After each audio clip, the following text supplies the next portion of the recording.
Halo, Assalamualaikum warahmatullahi wabarakatuh. Ketemu lagi dengan Insan Tutor, channel pemersatu YouTuber pemula. Baik, teman-teman. Seperti kita ketahui bersama ya, ini YouTube lagi mengeluarkan fitur baru yang berhubungan dengan editing video. Ya, YouTube Create. Tulisannya YouTube Creator. Dan itu bisa teman-teman dapatkan, bisa teman-teman download di mana? Di Play Store. Ya, atau mungkin di iPhone saya belum pernah coba ya. Terus gimana Bang ke depannya? Hati-hati. Hati-hati dan waspada. Apanya Bang? Oke, sebelum itu kita bahas, sebaiknya bagi teman-teman yang mungkin ingin memberikan super thank ke Insan Tutor, itu akan kita share di 3 channel ya. Insan Tutor, Insan Vlog, atau Kota Raja, atau bisa jadi di Bali Divest atau Project Service HP, atau di 3 juta bisa juga. Dan bagi yang ingin menjadi membernya Insan Tutor dan berkembang bersama Insan Tutor, ayo bareng-bareng kita mengembangkan channel. Nanti 1 minggu sekali akan kita jadwalkan untuk live khusus member. Ya, live khusus member. Kalau ada pertanyaan, langsung akan coba kita saling membedah channel. Bukan hanya Insan Tutor, tapi saling memberikan masukan untuk channel teman-teman. Oke, kita kembali ke bahasan. Dengan adanya fitur baru atau YouTube Create Indonesia ini, YouTube Creator tulisannya. Kalau bahasa Indonesia ya. Ini kan bahasa Inggris, YouTube Creator. Oke. Bagi teman-teman yang masih punya kebiasaan, ya masih punya kebiasaan mungkin menggunakan aplikasi pihak ketiga, baik itu mungkin aplikasi editing apapun lah yang berhubungan dengan pihak ketiga. Kita tahu sebenarnya maksud dari YouTube mengembangkan dan mengeluarkan fitur ini apa. Ya, mungkin saat ini teman-teman masih akan disodori dengan gratisan atau hal-hal gratis di YouTube Create, atau yang berhubungan dengan editing mungkin teman-teman akan masih mendapatkan fitur-fitur gratis. Tetapi ke depannya kita juga tahu orientasinya kemana.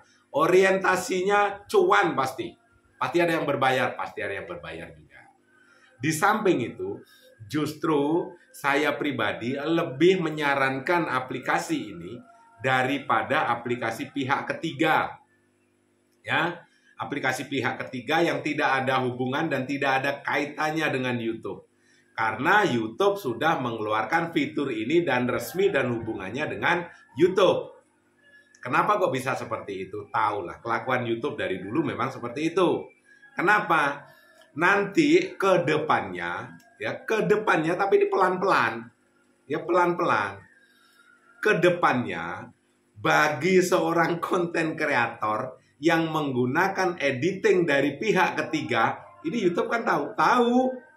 Ya, tahu. Sementara memang diberi kebebasan karena YouTube belum mengeluarkan fitur yang berhubungan dengan editing ini secara resmi. Tetapi kalau YouTube atau pihak Google sudah mengeluarkan produk, pasti akan mengorbankan para pesaingnya, para kompetitornya dengan cara apapun.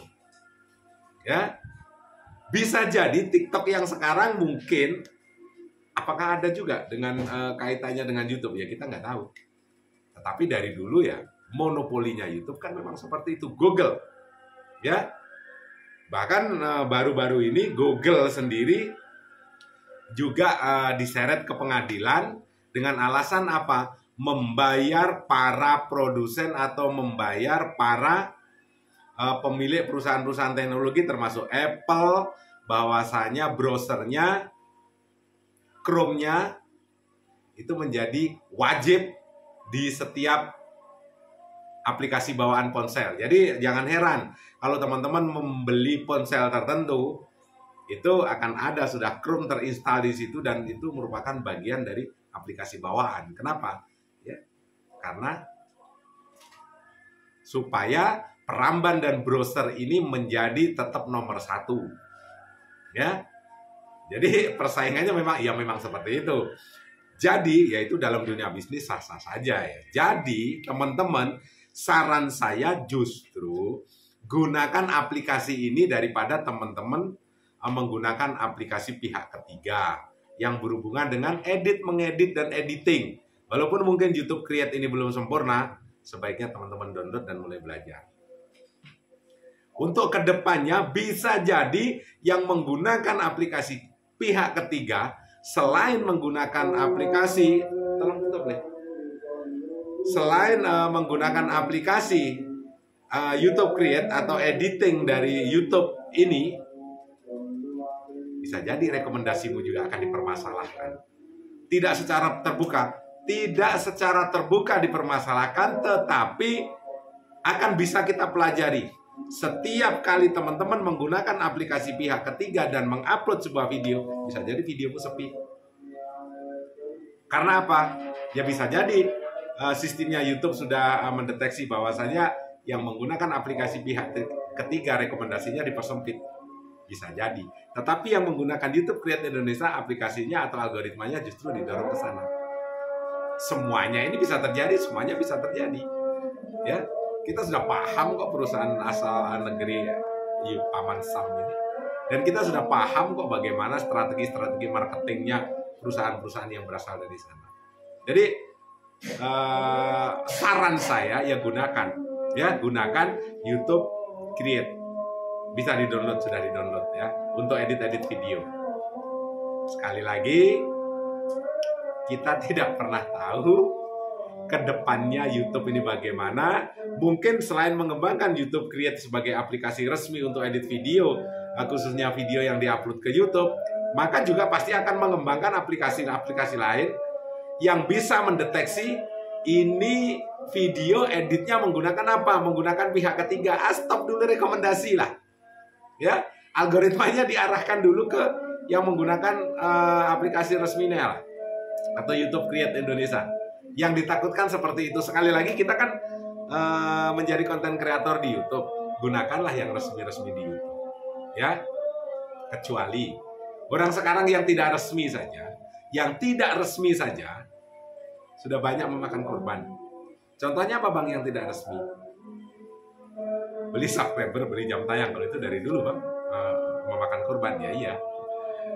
Ikut kelas ya itu tidak resmi, tapi kan tidak terdeteksi oleh sistem. Di luar sistem itu, ya kan, di luar sistem ya sah-sah saja lah ya.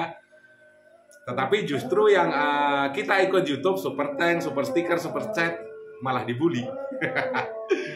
Malah dibully, padahal itu memang fitur dan aplikasi resmi yang digunakan oleh YouTube untuk mendongkrak pendapatan dari konten kreator. Malah diajar habis-habisan. Tapi kalau buka kelas offline harus bayar, enggak. Ya. Bahkan ada ditulis cara meningkatkan view atau mungkin video lama supaya ada penontonnya lagi. Bukan oplos ya, itu banyak ada di Facebook. Itu malah kelihatan hebat ya kan, kelihatan hebat.